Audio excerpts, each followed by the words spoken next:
Bioscope की बातें।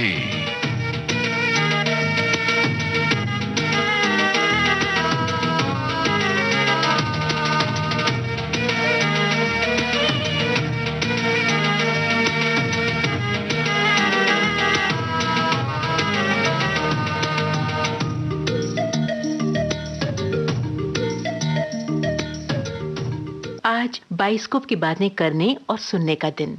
तो आइए मीना साह की खोजबीन और कलम से जन्मी बातें सुने।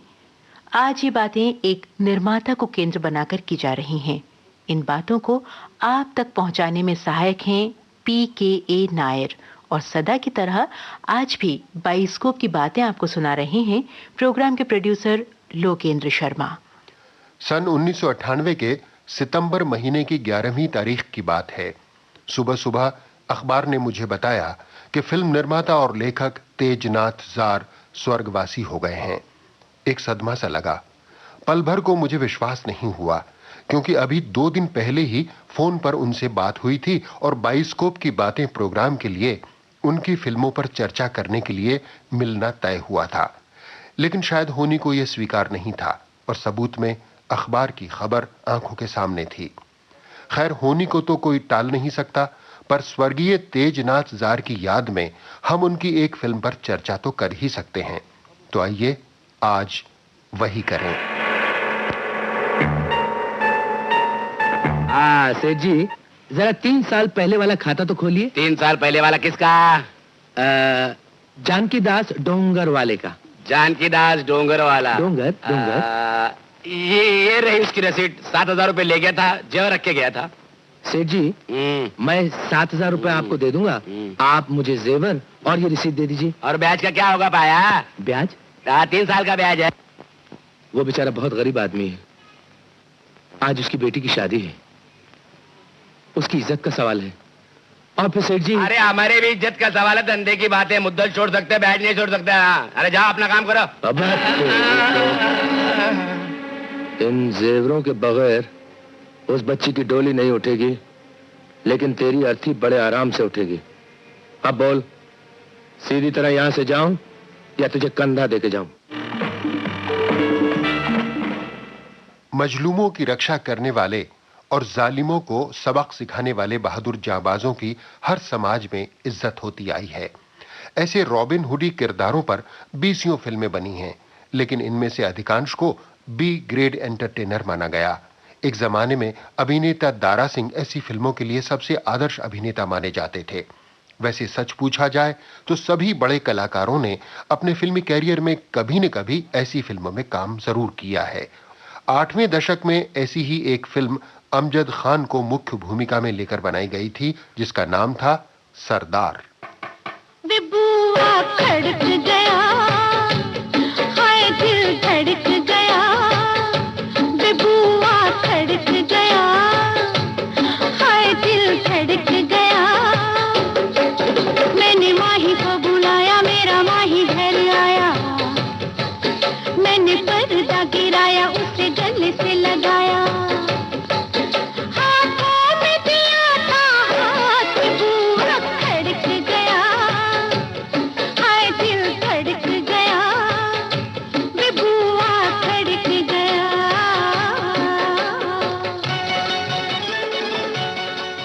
जार इंटरनेशनल के बैनर तले बनी फिल्म सरदार के निर्माता थे स्वर्गीय तेजनाथ जार। सरदार फिल्म के सितारे थे अमजद खान, राज किरण, किम, ओम पुरी, मदन पुरी, AK हंगल, आशा सचदेव, यूनुस परवेज, सीमा देव, असरानी और पेंटल। फिल्म सरदार की कहानी लिखी थी स्वयं निर्माता तेजनाथ जार ने और निर्देशक थे A सलाम। गीत असद भोपाली के थे और संगीतकार थीं उषा खन्ना। मेरी अखां विच पंजाब, मेरी जुल्फां विच बंगाल, मेरे लाल गुलाबी गाल जैसे शिमला नैनीताल।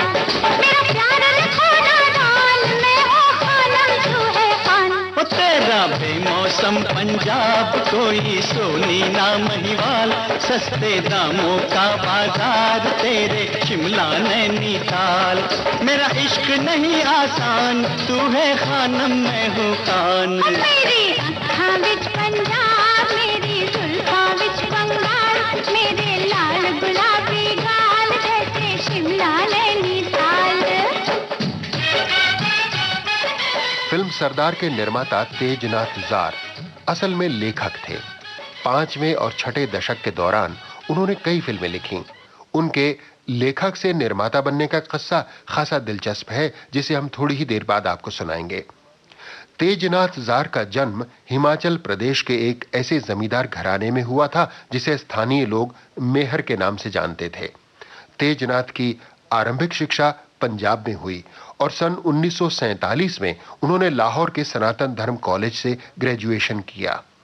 इतिहास के जानकारों को याद होगा कि उसी साल देश का विभाजन हुआ और लाहौर पाकिस्तान में चला गया। जार साहब को विद्यार्थी जीवन से ही लिखने पढ़ने का शौक था। डीएवी कॉलेज होशियारपुर में वे अपनी कॉलेज पत्रिका के संपादक भी रहे थे और उन्हीं दिनों उन्होंने जार तखल्लुस के साथ कहानियां और कविताएं लिखना शुरू किया और इस तरह तेजनाथ शर्मा तेजनाथ जार बन गए। देश का विभाजन हुआ तो लाहौर की फिल्म इंडस्ट्री भी बहुत बुरी तरह इससे प्रभावित हुई। वहां के ज्यादातर बड़े निर्माता हिंदू थे और विभाजन के बाद पाकिस्तान में उनके लिए कोई काम नहीं था। वहां से बोरिया बिस्तर लपेटकर लौटे हुए फिल्मकारों में एक थे आर.एल. शोरी। वे भी हिमाचल प्रदेश के थे। तेजनाथ जार भी लाहौर से लौटकर शिमला आ गए थे और एक दिन इन्हीं निर्माता आर.एल. शोरी से वे जा टकराए। शिमला में रहते हुए ही आर.एल. शोरी के लिए तेजनाथ ने 2 फिल्में लिखीं और ये फिल्में कभी बन नहीं पाईं। आर.एल. शोरी का बंबई आकर फिल्में बनाने का सपना भी पूरा नहीं हुआ, परंतु उनकी सोहबत के कारण तेजनाथ जार के अंदर फिल्मी लेखक बनने का इरादा पक्का होता गया। सन 1951 में अपने इसी इरादे को लेकर तेजनाथ बंबई चले आए और फिल्मी लेखन का काम ढूंढने में जुट गए। बंबई में जो पहली फिल्म उन्हें लिखने के लिए मिली वो थी नाना भाई भट्ट की सिंदबाद द सेलर। यहां आपको यह बता दूं कि ये नाना भाई भट्ट मशहूर निर्देशक महेश भट्ट के पिता और अभिनेत्री पूजा भट्ट के दादा हैं। सिंदबाद द सेलर फिल्म लिखने के बाद तेजनाथ जार के लेखन के कैरियर को गति मिल गई। 5वें दशक के पूर्वार्ध में उन्होंने कई फिल्में लिखीं और उत्तरार्ध में तो वे निर्माता भी बन गए। उन्होंने कई फिल्मों का निर्माण किया। फिल्म सरदार सन 1984 में आई थी। इस फिल्म में उषा खन्ना का संगीत था जो उस समय औसतन खासा सराहा गया था। मेरा सैया बड़ा बेदर्दी, एक दिन उसने हद ही कर दी, आकर पकड़ी मेरी कलाई, मैं तो देती रही दुहाई। शीशे पत्थर से टकराए, मेरे लब से निकली है, मेरी सांस की नींद थी कच्ची, आगे कह दूं सच्ची सच्ची, जागे थे अभी जज्बात बुआ, वे बुआ धड़क गया, हाय दिल धड़क गया, कि बुआ धड़क गया। 7वें दशक के दौरान तेजनाथ जार की लिखी हुई एक फिल्म आई थी दादा। ये गोल्डन जुबली फिल्म थी। इसके निर्माता थे जुगल किशोर। जब फिल्म दादा गोल्डन जुबली हिट हुई तो तेजनाथ जार जरा सोच में पड़ गए और अंततः उन्होंने फिल्म दादा के ही फॉर्मूले पर एक और कहानी को विकसित करने का निश्चय किया। इस तरह बनी फिल्म सरदार की कहानी। फिल्म दादा की मुख्य भूमिका अमजद खान ने की थी। वे निर्माता तेजनाथ जार के अच्छे मित्र भी थे, इसलिए मुख्य भूमिका में उन्हीं को लेने का निश्चय किया तेजनाथ जार ने। मैं न जानूं दीन धर्म को,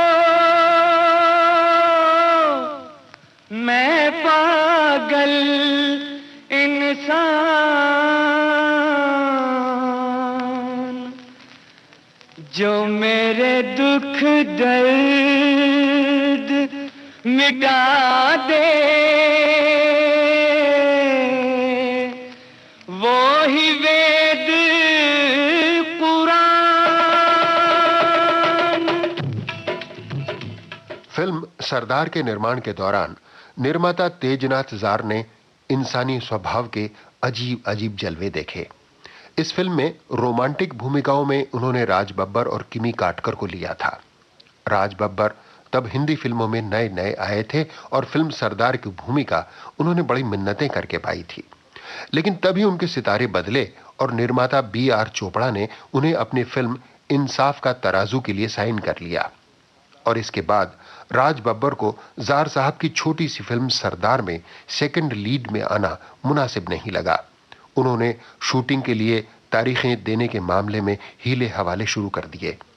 काफी समय बाद भी जब राज बब्बर की टालमटोल खत्म नहीं हुई तो तेजनाथ जार ने राज बब्बर को हटाकर उनकी जगह राज किरण को ले लिया।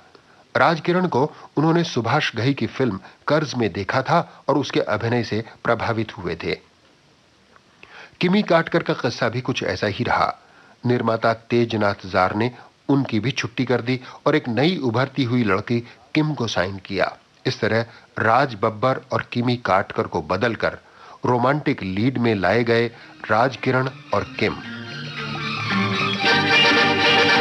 इकरार बदलते रहते हैं, इनकार बदलते रहते हैं। कुछ लोग यहाँ पर ऐसे हैं जो यार बदलते रहते हैं। इकरार बदलते रहते हैं, इनकार बदलते रहते हैं। कुछ लोग यहाँ पर ऐसे हैं जो यार बदलते रहते हैं। इकरार बदलते रहते हैं। निर्माता तेजनाथ जार ने केवल 10 फिल्मों का निर्माण किया और कई फिल्में लिखीं। उनके लेखक से निर्माता बनने का किस्सा खासा दिलचस्प है। सन 1955 की बात है कि उनके एक शिमला निवासी मित्र को अचानक फिल्म निर्माण करने का शौक चर्राया और वे एक मोटी रकम लेकर बंबई आ धमके। उन्हें फिल्म निर्माण का कोई तजुर्बा तो था नहीं, इसलिए तेजनाथ जार को उनके लिए कहानी लिखने के साथ साथ फिल्म प्रोडक्शन का काम भी करना पड़ा। फिल्म यूनिट के कई लोग तो तेजनाथ जार को ही निर्माता समझते थे, क्योंकि असली निर्माता फिल्म शुरू करने के बाद खुद अपने व्यवसाय में व्यस्त हो चुके थे। इसी फिल्म के निर्माण के दौरान जार साहब के मन में फिल्म निर्माण की रुचि जागी और इस तरह इस फिल्म के पूरा होने के साथ ही उन्होंने खुद अपनी एक फिल्म लॉन्च कर डाली। इस फिल्म का नाम था शाही मेहमान। सितारे थे रंजन, श्यामा और जॉनी वॉकर। यह फिल्म औसतन कामयाब रही। फिर जार साहब ने रंजन और श्यामा को ही मुख्य भूमिकाओं में लेकर एक और फिल्म आरंभ की जिसका नाम था ताजपोशी। परंतु इस बार उनके सितारे दगा दे गए। ताजपोशी शुरू ही हुई थी कि फिल्म के नायक रंजन पागल हो गए। पागलपन में वे किसी को पहचानते नहीं थे और मारने दौड़ पड़ते थे। फिर एक दिन उन्होंने अपने बंगले की दूसरी मंजिल से छलांग लगा दी। अस्पताल में इलाज के बाद उनका शरीर भी स्वस्थ हुआ और दिमाग भी थोड़ा ठिकाने आया। फिर ताजपोशी की शूटिंग शुरू हुई और राम राम करके फिल्म किसी तरह पूरी हुई। परंतु रंजन के पागलपन के दौरान शूटिंग बंद रहने के कारण फिल्म ओवर बजट हो गई थी और ढंग से बन भी नहीं पाई थी। निर्माता तेजनाथ जार को इस फिल्म से भारी नुकसान उठाना पड़ा, इतना भारी कि वे बुरी तरह दहल उठे और भविष्य में फिल्म निर्माण से कान पकड़ लिए और केवल कहानियां लिखने का निश्चय किया।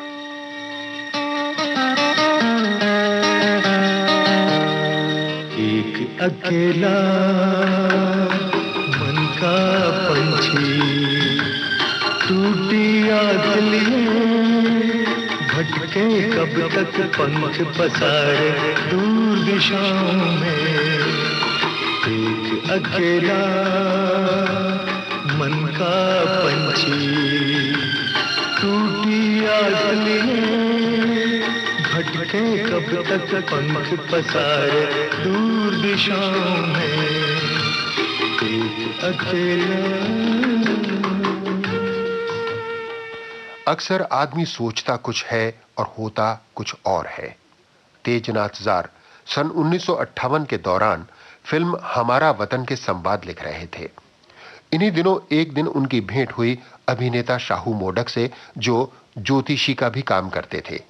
शाहू मोडक ने जार साहब से कहा कि लेखन के क्षेत्र में उन्हें ज्यादा दिन नहीं रहना है और अगले महीने से पहले पहले ही उन्हें अपनी एक फिल्म का निर्माण शुरू करना है।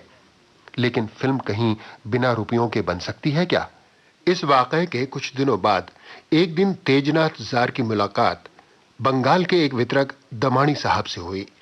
दमानी साहब मुंह लटकाए हुए शेख मुख्तार के दफ्तर से बाहर आ रहे थे।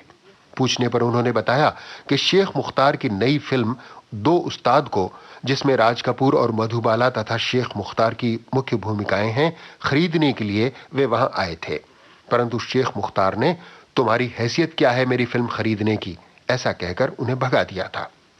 तब तेजनाथ जार ने दमानी साहब को ढाढ़स देते हुए यह कह दिया कि वो भी एक फिल्म बनाने की सोच रहे हैं जिसमें प्रेमनाथ और बीना राय मुख्य भूमिकाएं निभाएंगे। दमानी साहब की उत्सुकता दिखाने पर जार साहब ने फिल्म की कहानी का संक्षिप्त आइडिया भी उन्हें सुना दिया। दमानी साहब कहानी से ऐसे प्रभावित हुए कि उन्होंने तुरंत जेब से 2500 रुपए निकाले और तेजनाथ जार को थमा दिए। कहा कि बंगाल की टेरिटरी उन्होंने खरीद ली। ये 2500 एडवांस हैं, बाकी इंस्टॉलमेंट में आते रहेंगे। 5वें दशक के दौरान 2500 रुपए आज के 5 लाख रुपयों के बराबर थे। 1-1.5 लाख रुपए में तो उस जमाने में साधारण बजट की पूरी फिल्म ही बन जाया करती थी। रुपए मिलने पर जार साहब ने ज्यादा आगा पीछा नहीं सोचा और मुहूर्त करने का फैसला कर लिया। फिल्म के मुहूर्त के दिन एक और मजेदार वाकया हुआ। पंजाब का एक डिस्ट्रीब्यूटर जो किसी और प्रोड्यूसर को तलाशता हुआ फिर रहा था, उनके सेट पर आ पहुंचा। तेजनाथ जार से फिल्म बनाने की बात सुनी तो उसने वहीं खड़े खड़े पंजाब की टेरिटरी के वितरण के अधिकारों की बात शुरू की और वहीं के वहीं तेजनाथ जार के हाथ में 2500 रुपए थमाकर सौदा कर लिया। कुल मिलाकर हालत ऐसी थी कि तेजनाथ जार के पास रुपया खुद ब खुद चलकर आ रहा था, जैसे कोई अदृश्य शक्ति जबरन उन्हें फिल्म बनाने के लिए मजबूर कर रही थी। ये फिल्म बिना किसी विशेष प्रयास के अपने आप बनती चली गई। इस फिल्म का नाम था 24 घंटे। फिल्म 24 घंटे की कामयाबी ने तेजनाथ जार को वापस फिल्म निर्माण की डगर पर ला खड़ा किया। फिल्म सरदार उनके कैरियर के अंतिम दौर की फिल्मों में से एक है। मेरे जाल सितारे तोड़े, मेरा आंचल बादल चूमे,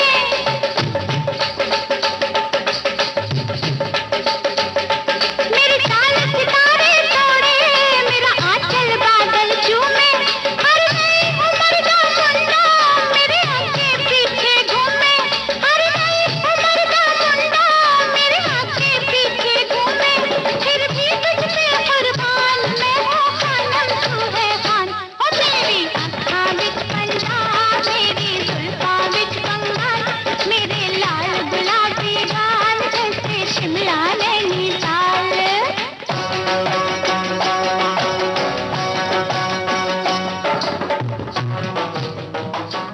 फिल्म सरदार की कहानी है एक ऐसे मस्त मौला इंसान की जो हर गरीब और लाचार की मदद करने के लिए हमेशा तैयार रहता है और दूसरों को लूटकर घर भरने वालों को सबक सिखाता है।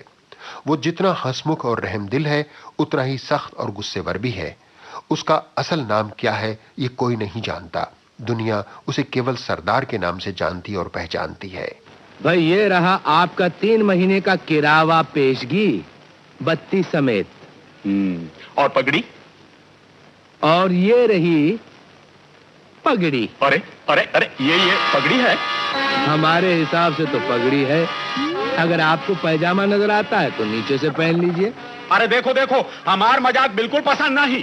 सीधी तरह पगड़ी के 5000 रुपए निकालो। ना, पगड़ी देना हमारे प्रिंसिपाल के खिलाफ है और ये काम गैर कानूनी है। क्यों गंगादीन भाई? कानूनी के बच्चे। सरदार दादागिरी दिखाता था उन लोगों को जो गरीबों और लाचारों को डराना और धमकाना अपनी बहादुरी मानते थे। फिल्म सरदार में हीरो के इस रॉबिन हुडी कारनामों के साथ एक कहानी और है। ये कहानी है एक धनवान मगर अपाहिज ठाकुर की।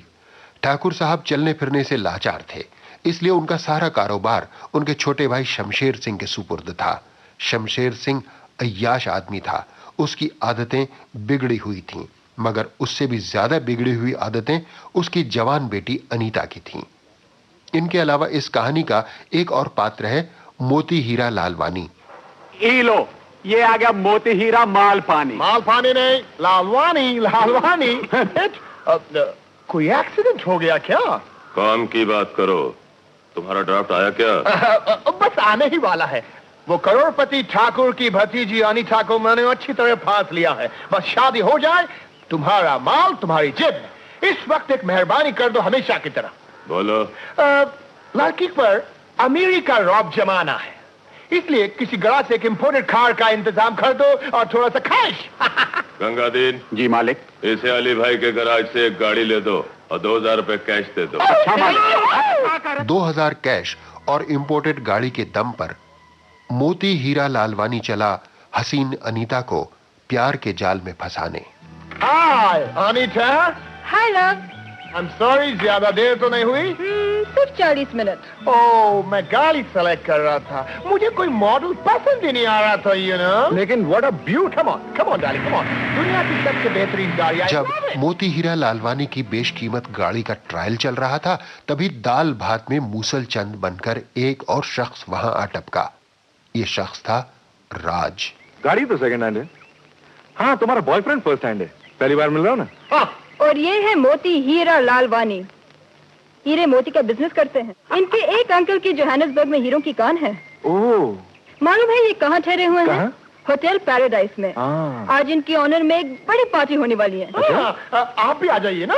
इन्हें इनविटेशन देने की जरूरत नहीं, खुद ब खुद वहाँ आ जाएंगे। राज अनीता से प्यार करता था, परंतु अनीता थी दौलत की दीवानी, इसलिए उसे पसंद था मोती हीरा लालवानी। लालवानी की पार्टी में राज भी आया और उसने अनीता के व्यवहार के प्रति अपनी प्रतिक्रिया भी जाहिर की। ये यार है अपने मतलब के, चाहत से इन्हें कुछ काम नहीं। ये यार है अपने मतलब के, चाहत से इन्हें कुछ काम नहीं। ये रूप के लोभी भंवरे हैं, गुलजार बदलते रहते हैं, इकरार बदलते रहते हैं, इनकार बदलते रहते हैं। कुछ लोग यहाँ पर ऐसे हैं। अनीता शमशेर सिंह की बेटी थी। अपने पिता की तरह उसे भी घर परिवार से कोई सरोकार नहीं था। उसका एक छोटा भाई था बबलू। बबलू अक्सर बीमार रहता था, इसलिए उसे लेकर ठाकुर साहब और बबलू की माँ अक्सर परेशान रहते थे। अरे बबलू सो गया? हाँ, मेरी गोद में आते ही सो जाता है। कुछ आदत सी हो गई है इसे। जी। शुक्र है आज इसे बुखार नहीं। भाई साहब, आप हम सबके लिए कितने परेशान होते हैं। दमयंती, तुम क्या कम परेशान हो इस घर के लिए? मैं जानता हूँ शमशेर तुम्हारी परवाह नहीं करता, और शमशेर की वजह से अनीता तुम्हारे बस में नहीं। तुमने खाना खा लिया? आज करवा चौथ का व्रत है ना, पत्नी पति का मुंह देखे बिना ये व्रत नहीं तोड़ सकती। अरे ऐसे पति का मुंह क्या देखना जो खुद ही किसी को मुंह दिखाने के काबिल ना हो। दमयंती अपने पति के लिए करवा चौथ का व्रत रखती, लेकिन शमशेर को बाहरी औरतों से ही फुर्सत कहां थी। इस खूबसूरत चेहरे को हरदम सामने रखने के लिए हम अपनी तमाम दौलत इनाम में देने को तैयार हैं। हुजूर, इस वक्त आप कम और आपकी शराब ज्यादा बोल रही है। बाप का ये हाल था और बेटी 2 कदम और आगे थी। Anita. Good night uncle. Good morning कहो बेटी। इस वक्त 3 बज रहे हैं। इतनी देर तक तुम कहाँ रहती हो? आपको क्या मालूम है अंकल, दुनिया कितनी तेजी से आगे बढ़ रही है। घर की हालत देखकर ठाकुर साहब का दिल अक्सर खट्टा हो जाता, इसलिए एक दिन उन्होंने फैसला किया। घर के बिगड़े हुए हालात को देखकर मैंने पुरानी वसीयत रद्द करके नई वसीयत बनाने को कहा है। नई वसीयत? मगर क्यों? मैं अपनी सारी जायदाद और सारा पैसा ट्रस्ट के हवाले कर रहा हूं। मेरे मरने के बाद सिवाय दमयंती और बबलू के किसी को कुछ नहीं मिलेगा। भाई साहब, सेहत के साथ साथ आपकी नीयत भी खराब हो गई है क्या? मेरा कुछ खराब नहीं हुआ है, खराब हुए हो तुम, और अपने साथ तुमने सारा घर भी खराब कर दिया। ये कोठी भी एक सराय बन के रह गई, और तुम्हारी बेटी तुमसे भी 2 कदम आगे। आवारा गर्दी की हद कर दी तुम दोनों ने। एक बात बताइए भाई साहब, आप चाहते क्या हैं? मैं अपना सारा कारोबार छोड़कर घर में बैठकर हाथ में माला लेकर राम नाम जपूं? शमशेर, अभी तक तुम्हारे मुंह से शराब की बू आ रही है। ऐसे अपवित्र मुंह से राम का नाम मत लो। बाकी रही कारोबार की बात, तो उसमें भी लाखों की गड़बड़ है। ठाकुर साहब की बातें सुनकर शमशेर सिंह को खासा धक्का लगा। दौलत में उसके प्राण बसते थे, दौलत नहीं रही तो फिर क्या होगा, ये सोचते ही उसका सिर घूमने लगा और अपने बड़े भाई के खिलाफ वो साजिश करने में जुट गया। एक बात पूछूं, यदि हम घातक के पात्र का अभिनय करें तो कैसा रहे? सरल भाषा में इसका मतलब है कत्ल अर्थात खून। खूनी का अंजाम जानते हैं आप? खून और एक्सीडेंट में अंतर होता है, यानी कि बुढ़े का खून नहीं होगा, एक्सीडेंट होगा। शमशेर और मामा की खूनी साजिश कामयाब हो ही जाती, मगर ऐन वक्त पर वहां पहुंच गया सरदार। नौजवान, तुमने हमारी जान बचाई, तुम्हारा बहुत बहुत शुक्रिया। बोलो, तुम्हें क्या है नाम दूं? बड़े मियाँ, ना तो आपकी पेशानी पे कोई साइन बोर्ड लगा हुआ है कि आप बहुत पैसे वाले हैं, और ना ही मैंने पैसे की लालच में ही आपकी जान बचाई। जब कोई आदमी मुसीबत में फंस जाता है तो उसकी जान बचाना सरदार का फर्ज बनता है।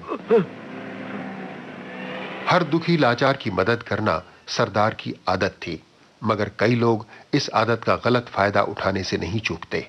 सरदार मेरी बहन कुछ दिन पहले वो गांव से आई थी, अपनी शादी का सामान खरीदने के लिए। सामान खरीदवा कर छोड़ने जा रहा था कि रास्ते हमारी टैक्सी का एक्सीडेंट हो गया और मेरी बहन। तू मत रो भाई, तू मत रो, मत रो, तू मत रो। कहाँ है तेरी बहन अभी? हॉस्पिटल में, बहुत सीरियस है। मैं उसी को देखने जा रहा हूँ। उसकी शादी का सामान इसी सूटकेस में है, तुम अपने पास रख लो, मैं कल सुबह आकर सामान ले जाऊंगा। सरदार नेकी में विश्वास करता था, परंतु इस जमाने में नेकी ही नहीं, नेकी करने वाला भी दरिया में जाता है, ये बात वो नहीं जानता था। यही है वो मैन। अरे इंस्पेक्टर साहब, अरे अरे अरे अरे क्या कर रहे हो? हाँ साहब, आप इधर का रास्ता कैसे भूल गए? पुलिस से नहीं आए। तुलजाराम, तुम चुप रहो, चलो घर की तलाशी लो। तलाशी लो? तलाशी? साहब, ये सूटकेस तो नया नजर आता है। क्या है इसमें? इसमें शादी का सामान है, कुछ गहने, कुछ जोड़े। खोलो इसे। नहीं, चाबी के बिना ये खुलेगा नहीं, और चाबी हमारे पास है नहीं। तुलजाराम, ताला तोड़ दो, लेकिन हैंडल को हाथ मत लगाना। साहब, आप क्या कर रहे हैं साहब? ये अमानत है किसी की।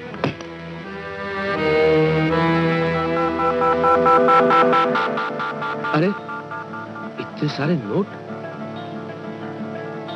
हाँ, दरअसल ये सूटकेस। हाँ, आपका नहीं है, आपके घर में कोई चोर चोरी करके रख गया। क्या सच्ची बात की आपने? आप अपनी नजर उतार लीजिए सर। वो मेरा दोस्त है ना, जोसेफ, वो जोसेफ अभी आया था थोड़ी देर पहले मेरे। अरे अरे अरे ये क्या कर रहे हैं आप? सच में मुझे गिरफ्तार कर रहे हैं साहब? आप मेरी पूरी बात तो सुनिए साहब। आपको जो कुछ कहना है पुलिस स्टेशन चलकर कहिए।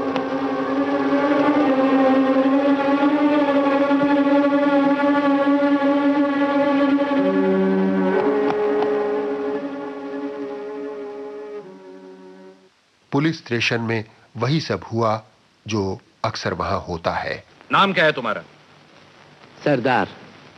सरदार चंद, सरदार खां या सरदार सिंह? सरदार सिर्फ।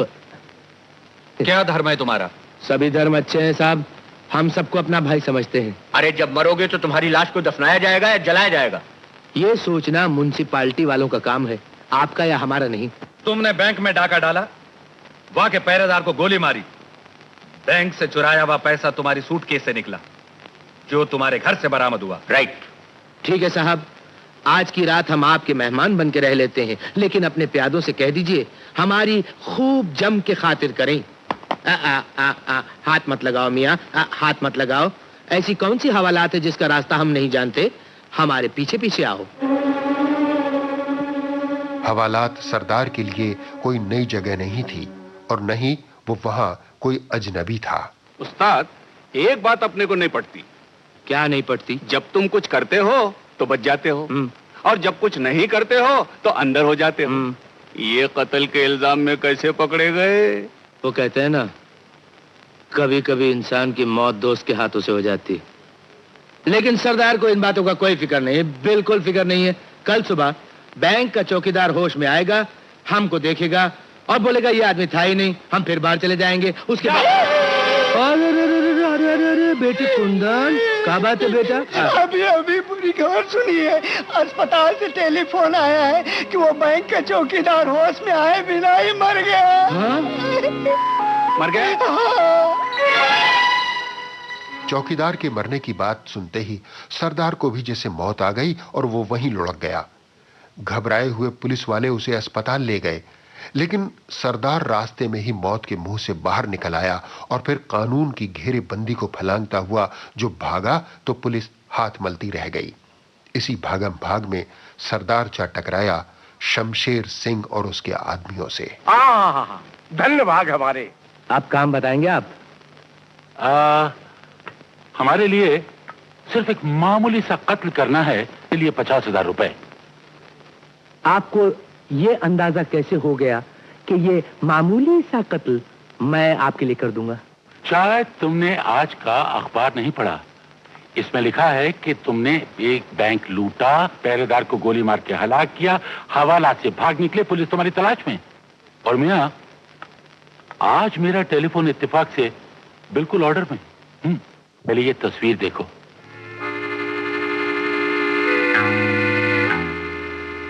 अपाहिज आदमी है, इसका कत्ल करना इस पर रहम करने के बराबर होगा। ये आदमी को गैर नहीं, मेरा अपना भाई है, लेकिन ये मेरा और मेरे घर वालों का जानी दुश्मन है। लेकिन एक बात का ख्याल रखना, ये कत्ल नहीं, एक्सीडेंट नजर आना चाहिए। आप भी एक बात का ख्याल रखना। क्या? ये काम मैं कब करूंगा और कैसे, ये मुझ पे छोड़ देना। हमें तुम्हारी शर्त मंजूर है। सरदार ने अपने ढंग से योजना बनाई और फिर जा पहुंचा ठाकुर साहब के सामने। मैं तो समझा था कि जिंदगी में फिर शायद तुमसे कभी मुलाकात नहीं होगी। तुम्हारा इनाम मुझ पर अभी तक उधार है भाई। सेठ जी, मैं इनाम के लिए नहीं, काम मांगने आया हूँ। काम? बोलो, क्या काम चाहिए? क्या काम करते रहे आज तक? एक साहब की मालिश करता था। वो इलाज के लिए विलायत चले गए। उस दिन से बेकार हो गया हूँ। अरे बेकार क्यों? अभी से काम पे लग जाओ। शायद इसी बहाने जो एहसान तुमने मुझ पर। हाँ सेठ जी, अगर आपने दोबारा एहसान की बात की या किसी को ये बताया कि मैंने आपकी जान बचाई थी, तो मैं यहाँ से चला जाऊंगा। बड़े नेक आदमी हो, एहसान करके भी छुपाना चाहते। और एक मेरे अपने हैं। बाबा। आओ बबलू। ये मेरा भतीजा है बबलू, मगर मुझे बाबा कहता है। दुनिया भर में मुझे इससे ज्यादा कोई प्यारा नहीं। बाबा, ये अंकल कौन है? वाह, अंकल भी कहते हो, फिर पूछते हो हम कौन हैं? अरे बेटा, ये सरदार अंकल हैं, बड़े मजे के आदमी हैं। तुम्हारी इनकी जोड़ी बड़ी मजेदार रहेगी। अच्छा अंकल, टाटा। हाँ, टाटा। ठाकुर साहब से ही सरदार को यह पता चला कि बबलू एक गंभीर बीमारी से पीड़ित है। फिर भी ठाकुर साहब और बबलू की मां मन में एक झूठी आशा संजोए हुए उसकी सेवा में जुटे हुए थे। छोटे छोटे पल जीवन के झूठे ख्वाब दिखाए, हाथ पकड़ कर पास बुलाए, फिर भी हाथ न आए। पाने का तो अंत है खोना, कौन उसे समझाए। आज का मारा आज के पीछे फिर भी दौड़ा जाए। एक अकेला मन का पंछी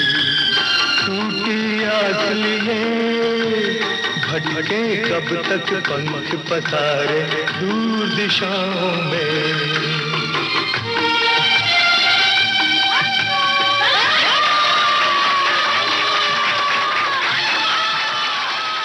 जल्दी ही सरदार ने बबलू का दिल जीत लिया। सरदार के घर में आते ही जैसे सब कुछ ठीक होने लगा। मेरा खिलौना आ गया। और मेरा खिलौना भी आ गया। कौन? ये अंकल। कल रात इन्होंने मुझे इतना हंसाया और बहुत अच्छी अच्छी कहानी बोली। अब इन अंकल को जाने मत देना। आइए आइए, आदाब अर्ज करता हूँ डॉक्टर साहब। खुश रहो बरखुरदार। खूब हो रही मालिश वालिश? हाँ, मालिश तो बहुत खूब हो रही, लेकिन वालिश में थोड़ी गड़बड़ है। क्या? मतलब सीधा साधा है। ये तेल आपका नुस्खा है? नुस्खा मेरा नहीं है, लेकिन तेल आजमाया हुआ है। इस तेल की मालिश से लंगड़े लूले सब चलने फिरने लगे हैं। आपने कभी ये सोचा है कि ये तेल हमारे ठाकुर साहब पे असर क्यों नहीं करता? हैरत इसी बात की है, शीशी तो वही है लेकिन तेल वो नहीं। जी नहीं साहब, ये पानी है, शुद्ध जल। इस रहस्योद्घाटन पर सभी भौचक्के रह गए। इसका मतलब ये हुआ कि इस घर में कोई ऐसा है जो नहीं चाहता कि ठाकुर साहब अच्छे हों। अल्लाह भला करे। लेकिन वो कौन हो सकता है? यही तो हम भी सोच रहे हैं। सबके सब घर वाले हैं, अब हम दोष किसको दें? बेहतर यही होगा डॉक्टर साहब कि आइंदा से आप ये तेल लाके हमको दिया कीजिए, बदल जाने का सवाल ही पैदा नहीं होगा। माशाल्लाह माशाल्लाह, ठाकुर साहब तुम्हारी ऐसे ही तारीफ नहीं कर रहे थे, तुम्हारी तफ्तीश ने मेरी भी आंखें खोल दी। सरदार जी जान से ठाकुर साहब की सेवा में लगा रहता था। ठाकुर साहब उसके एहसानों तले दबते जा रहे थे। इधर मोती हीरा लालवानी और सेक्रेटरी की साजिशों ने रंग दिखाया और ठाकुर साहब की भतीजी अनीता उनके जाल में फंसकर रह गई। हेलो हेलो, क्या हुआ? अनीता को अगवा कर लिया गया। अगवा करने वाले लाख रुपए मांग रहे हैं। एक कौड़ी मत दीजिए उस कर्मोजली के लिए। उसने अपने हाथों से अपनी बर्बादी मोल ली है। मर जाने दीजिए उसे। कैसी माँ हो दमयंती? उसके लिए रो भी रही हो, मरने की बद्दुआ भी दे रही हो। बच्चों से गलती हो जाती है। इस घर की इज्जत लाख रुपए से कहीं ज्यादा है। मैं उन्हें 1 लाख रुपया दूंगा। अनीता को जब समझ आई तब तक बहुत देर हो चुकी थी। तो एक करो, जब तक तुम्हारा बुढ़ा चाचा 1 लाख रुपया नहीं पहुंचाता तब तक तुम यहीं पड़ी रहो चुपचाप। राज, आई मीन मिस्टर राज, तुम यहाँ कैसे? ये बैग लाया हूं, इसमें लाख रुपए। अनीता को छोड़ दो।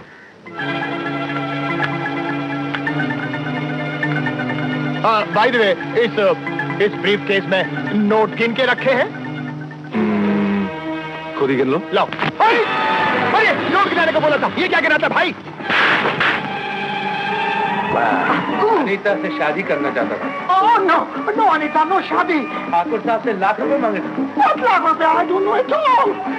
प्लीज कुछ नीचे उतारो प्लीज, मेरी जान जा रही है। ठीक है, एक शर्त नीचे उतारता हूं। आज के बाद कुछ शराफत की जिंदगी गुजारेगा, वरना नो वरना, आई प्रॉमिस। मगर मुझे नीचे उतारो प्लीज। आहिस्ता। धोखा खाने के बाद इंसान की आंखें खुलती हैं। अनीता के साथ भी यही हुआ। मुझे माफ कर दीजिए, मैंने आपको बहुत दुख पहुंचाया है। जो हुआ उसे भूल जाओ बेटी, और आज से एक नई जिंदगी शुरू करो। हम सब का आशीर्वाद तुम्हारे साथ। सरदार, तुम्हारे एहसानों की फहरिस्त बढ़ती जा रही है। तुमने अनीता की नहीं, मेरे पूरे खानदान की इज्जत बचाई है। मगर तुम लाख रुपए दिए बगैर अनीता को किस तरह छुड़ा लाए?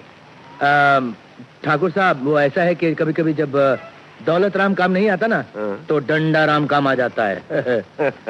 तू तो समझता है ने। अनीता ने अब राज को भी एक नए नजरिए से पहचाना। सुनो राज, तुम्हें मुझ पर नाराज होने का पूरा हक है। जानती हूँ कि तुम मुझे कभी माफ नहीं करोगे, कोई मुझे माफ नहीं करेगा। सारी दुनिया कहेगी कि मैं उस कमीने के साथ रात भर घर से बाहर रही हूँ, और मेरी इज्जत।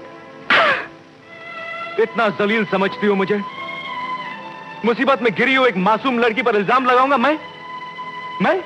राज, मैं तुमसे नाराज नहीं हूं अनीता, अपने आप से हूं। मैंने तुम्हारे प्यार के सपने देखे ये सोचे बिना कि तुम में और मुझ में अलग अलग दुनिया नहीं, नहीं राज, अब कोई फासला नहीं रहा। मैंने जो सुलूक किया है तुम्हारे साथ उसे भूल जाओ। अब मुझे ठुकराना देना।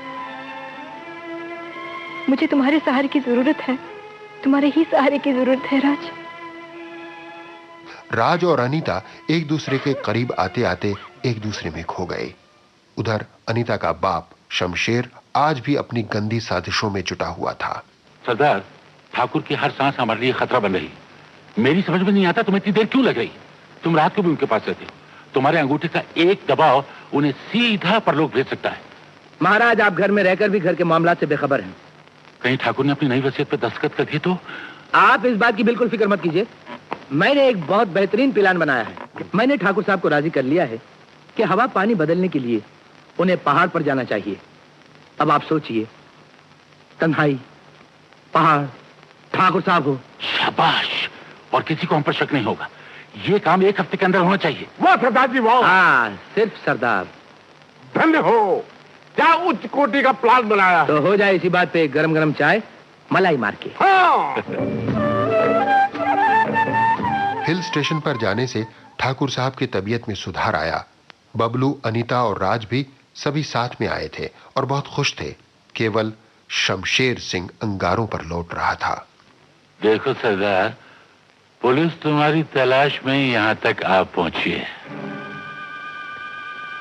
कल रात भाई साहब का खात्मा हो जाना चाहिए, वरना तुम जानते हो पुलिस को मेरा एक इशारा काफी होगा। जी।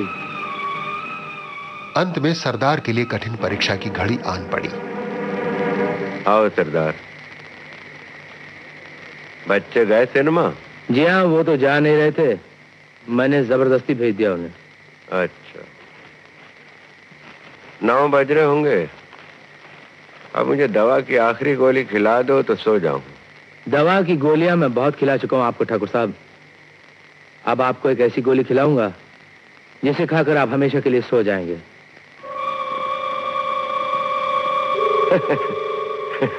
अच्छा मजाक कर लेते हो। जिसे आप गलती से मजाक समझ रहे हैं वो हकीकत है। हा? तो क्या तुम सचमुच मेरी जान लेना चाहते हो? तुमने तो मेरी जान बचा ही थी, आखिर तुम इतना बड़ा जुर्म क्यों कर रहे हो? 50,000 रुपयों के लिए। अगर रुपयों का ही लालच है तो मैं तुम्हें इस जुर्म से बचाने के लिए जितना चाहो दे सकता हूं। आप बहुत अच्छे आदमी हैं ठाकुर साहब, लेकिन सरदार अपने धंधे में एक सौदा 2 बार नहीं करता। अपने भगवान को याद कर लीजिए, मरते वक्त यही नेकी काम आती है। ठाकुर साहब को लगा अंत आ गया है, मगर सरदार का असल खेल तो कुछ और ही था। रुकूंगा, मैं अभी जिंदा हूं। तुम्हारा निशाना चूक गया। मेरा निशाना कभी नहीं चूकता ठाकुर साहब। मैंने इसे खता किया है, जानबूझकर गोली चला के आपको डराया है, एक नए ढंग से आपका इलाज किया है। देखिए ठाकुर साहब, आपको अब किसी सहारे की जरूरत नहीं। आप अपने पैरों पे खड़े हो ठाकुर साहब। देखिए, आप अपने पैरों पे खड़े हुए ठाकुर साहब।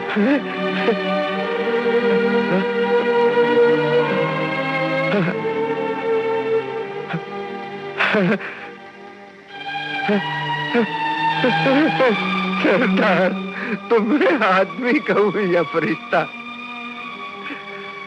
सिर्फ आपकी भलाई चाहने वाला, हमेशा आपकी हिफाजत करने वाला। अगर आपकी तरफ कोई आंख उठा के भी देखेगा, सरदार उसकी आंखें फोड़ देगा।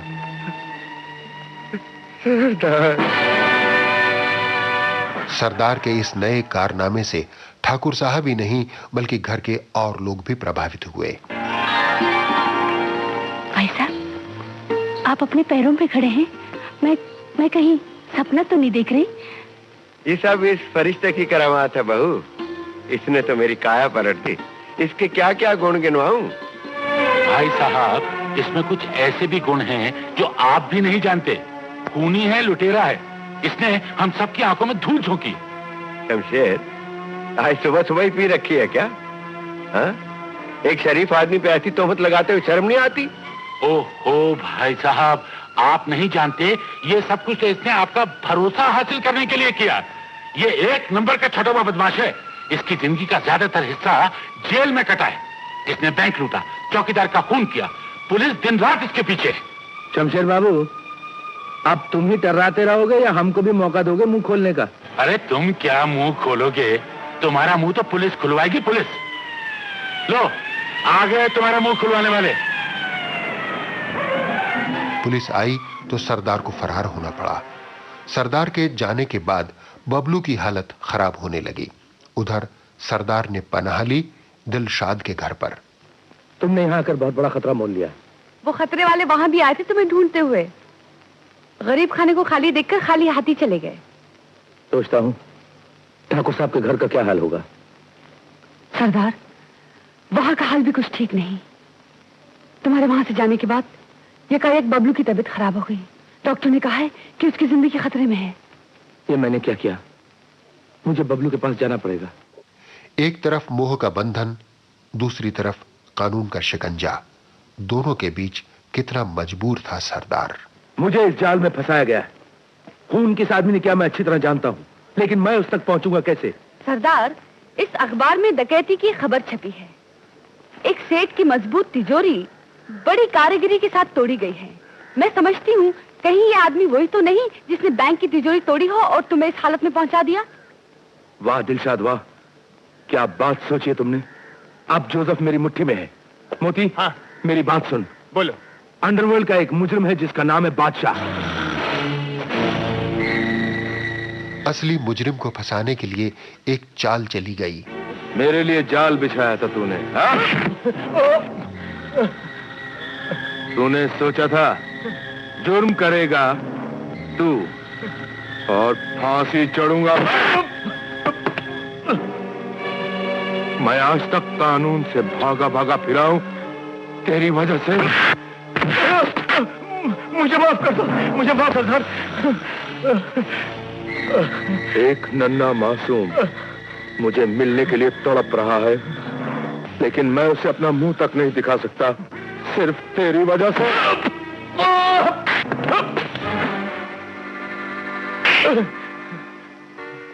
ये देख, ये तेरा अमालनामा है, इस पर दस्तखत कर दे। इसमें लिखा हुआ है कि खून तूने किया था, बैंक में चोरी तूने की थी। चल लिख लिख।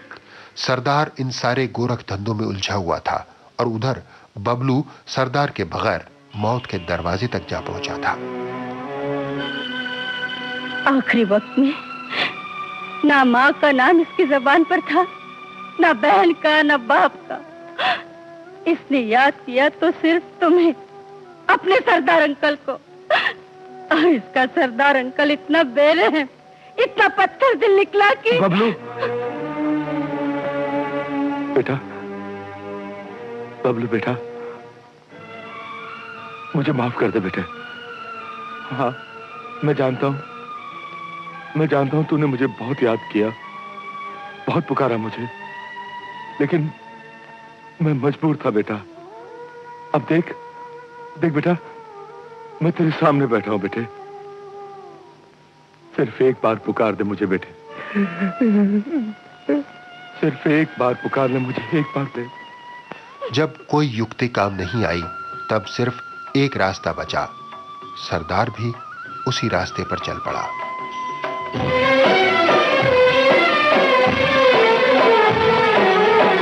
हे जगदम्बे, हे जगमाता, ममता की तू जोत जगा दे। ममता की तू जोत जगा दे, ममता की तू जोत जगा दे। मैं जब जानूं तेरी शक्ति, मेरे दिल का दर्द मिटा दे। मेरे दिल का दर्द मिटा दे, मेरे दिल का दर्द मिटा दे। जय माता की, जय माता की, जय माता की, जय माता की। तू अगर है तो मुझे जलवा दिखा, जलवा दिखा। सामने आ, गया। सरदार की प्रार्थना रंग लाई। बबलू ठीक हो गया। ठाकुर साहब ने नई वसीयत बनाने का फैसला किया तो इस पर शमशेर भड़क कर घर से निकल गया। ये रुपया आप अपने ही घर से चुरा के लाए हैं, और जो अपना ही घर उजाड़े उसे क्या कहेंगे भला? ये तुम किस वैस में पड़ गई? मैं ऐसे आदमी को बेईमान कहूंगी। शहर के इतने बड़े रईस कहलाकर भी आप मेरे नजदीक 2 टके के आदमी ठाकुर साहब। इरशाद, तुम मेरा वक्त बर्बाद कर रही हो। मैं तुम्हारी जिंदगी बर्बाद कर दूंगा। अच्छा, तो पिस्तौल भी रखते हैं आप? मैं तो समझती थी कि हथकंडों से ही आपका काम चल जाता होगा। ये पिस्तौल भरा हुआ है। आपकी कोई चीज मक्कारी से खाली नहीं होती जनाब। इस पिस्तौल को अपनी कनपट्टी से लगाइए और मर जाइए ना। बहुत बड़ा एहसान होगा सारी दुनिया पर। हद हो गई जिल्लत की। मैं वाकई तुम्हारा खून कर दूंगा। तुम मेरा वक्त जाया कर रही हो। आप भी मेरा वक्त जाया कर रहे हैं।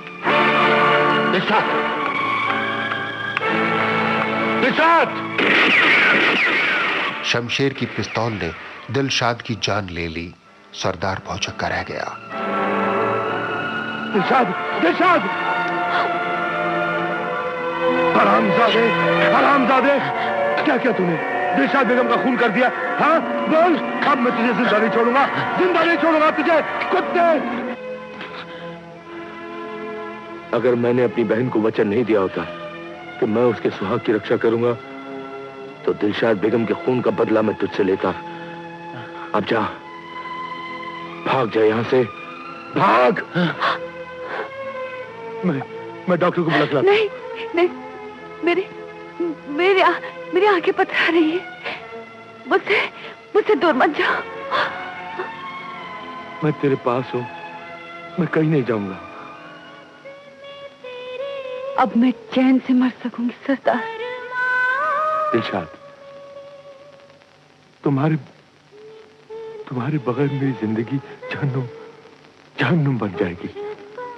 जहन्नुम में तो मैं जाऊंगी सरदारा, लेकिन उससे पहले खुदा के सामने गिड़गिड़ाऊंगी। उससे कहूंगी कि एक बार मुझे जन्नत के दरवाजे तक जाने दे। जा मेरा महबूब खड़ा है, मेरा सरदार का खून। सरदार, इस बार तुम रंगे हाथों पकड़े गए।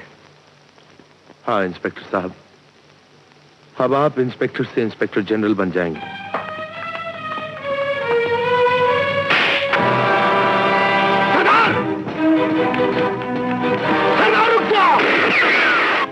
मगर इतनी जल्दी गिरफ्तार होने वाला आदमी सरदार नहीं था। वो फिर भागा, परंतु अपनी जान बचाने के लिए नहीं, बल्कि बबलू की जान बचाने के लिए, ठाकुर साहब के बिखरे हुए घर को बसाने के लिए। यही सब अंत में उसने किया, और अपने दिलचस्प सरदाराना अंदाज में किया। ओहो, क्या बात है, आज हर आदमी सरदार के ही गुण गा रहा है। ओ हाँ, ठीक भी तो है। मरने के बाद आदमी की नेकी ही याद रहती है। अब तक तो उसे फांसी लग भी चुकी होगी। फांसी का फंदा जरा पतला था और बंदे की गर्दन जरा मोटी, आप तो समझते हैं ना।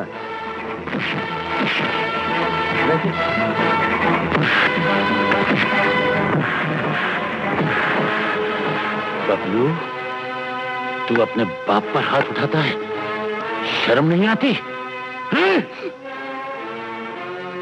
तुम्हें बाप कहते हो शर्म आती है? तुम्हें बाप कहते हो शर्म आती है? शर्म आती है? और मैं खत्म कर दूंगा। तुमने मेरे सरदार अंकल को फांसी तक पहुंचाया, मेरे बाबा को कभी अच्छा नहीं होने दिया। तुमने मेरी माँ को सताया, जिंदगी भर सताया। तुमने हमारे घर को बर्बाद किया। आज मैं तुम्हें जान से मार डालूंगा। तुम्हें नहीं बेटे, नहीं बबलू, क्या कर रहे हो?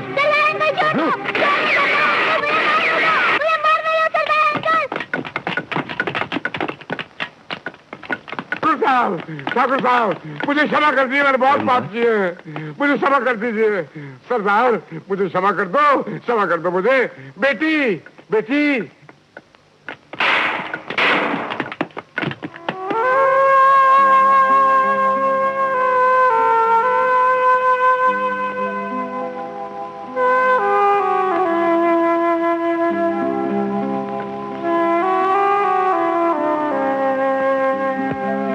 सरदार जी, तुमने जेल से भागकर बहुत बड़ा खतरा मोल लिया। इंस्पेक्टर साहब, अगर ये ऐसा न करता तो हम सबका सच्चाई पर से विश्वास उठ जाता।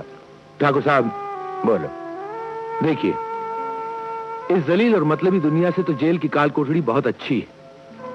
हमारी तो यही दुआ है कि आप और आपका परिवार हमेशा सुखी रहे, लेकिन हम तो जेल जाएंगे। नहीं अंकल, आप इस बार जेल नहीं जाएंगे। अरे मुन्ने राजा, अब हम थोड़े टाइम के लिए जा रहे हैं, बस ये गए और ये आए। क्यों इंस्पेक्टर साहब? जी हाँ, अब की बार लंबी सजा नहीं होगी। भाई, अब इसे कहते हैं भुक्तोलिज्म। जैसा करोगे वैसा भुगतोगे। अच्छा भाई, चलते हैं।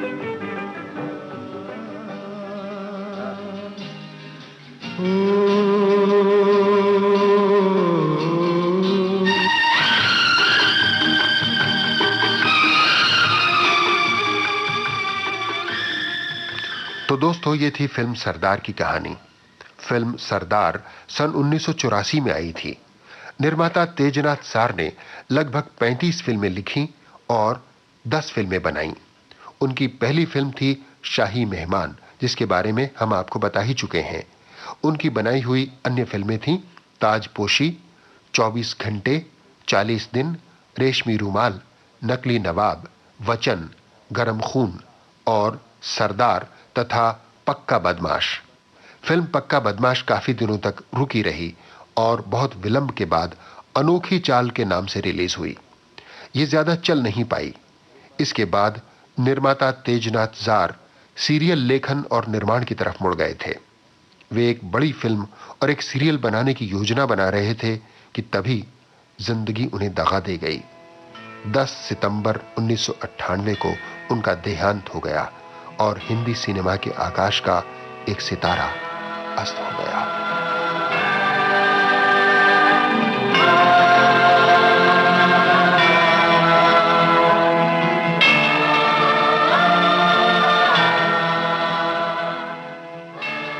बाइस्कोप की बातें पूरी हुई दोस्तों। आज ये बातें हुई फिल्म सरदार और फिल्म सरदार के निर्माता स्वर्गीय तेजनाथ जार के बारे में। इन बातों को बटोरा मीना साह ने और सहेजा प्रोग्राम के सहायक PKA नायर ने। बाइस्कोप की बातें आपको सुना रहे थे लोकेंद्र शर्मा।